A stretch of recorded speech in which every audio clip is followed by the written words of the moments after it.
Muddlin. Useless person. Pisht. I am assured that this means tired. Schemy.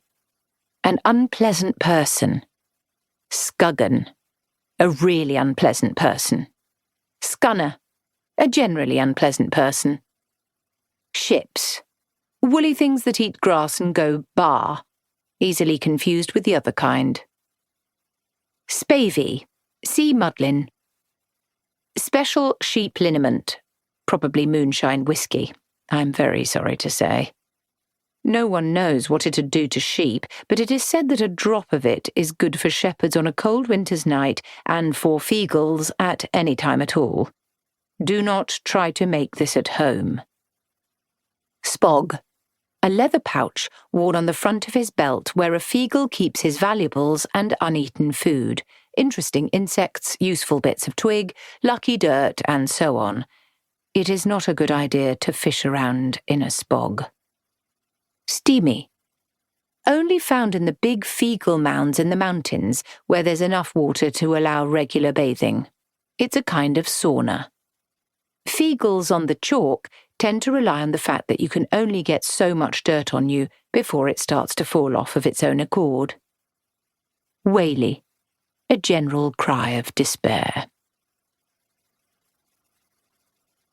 Chapter 1. The Big Snow. When the storm came, it hit the hills like a hammer.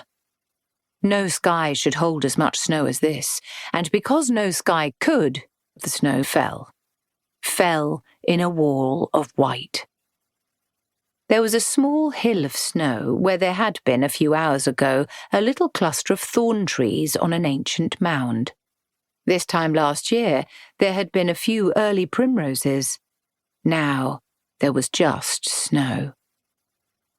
Part of the snow moved. A piece about the size of an apple rose up, with smoke pouring out around it. A hand, no larger than a rabbit's paw, waved the smoke away.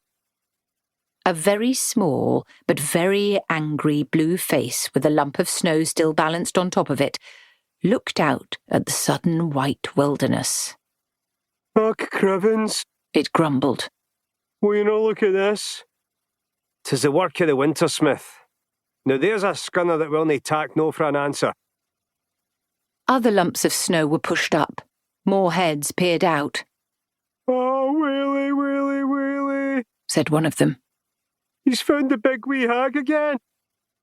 The first head turned towards this head and said, "Daft Willie." "Yes, Rob." "Did I not tell you to lay off that whaley business?"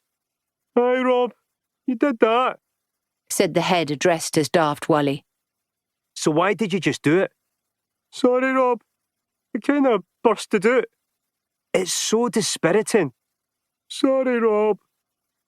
Rob Anybody sighed. "I fear you're right, Willie. He's come for the big wee hag right enough. Who's watching over her down at the farm?" "Wee dangerous Spike, Rob." Rob looked up at clouds so full of snow that they sagged in the middle. "Okay," he said and sighed again.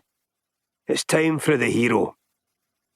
He ducked out of sight, the plug of snow dropping neatly back into place and slid down into the heart of the feagle mound. It was quite big inside. A human could just about stand up in the middle, but they would then bend double with coughing because the middle was where there was a hole to let smoke out. All around the inner wall were tiers of galleries, and every one of them was packed with feagles. Usually, the place was awash with noise, but now it was frighteningly quiet. Rob Anybody walked across the floor to the fire where his wife Jeanie was waiting. She stood up, straight and proud, like a kelder should, but close up it seemed to him that she had been crying. He put his arm around her.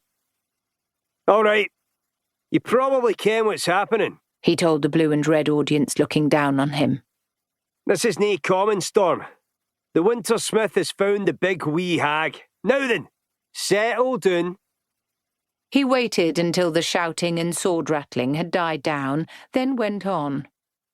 "We cannae fight the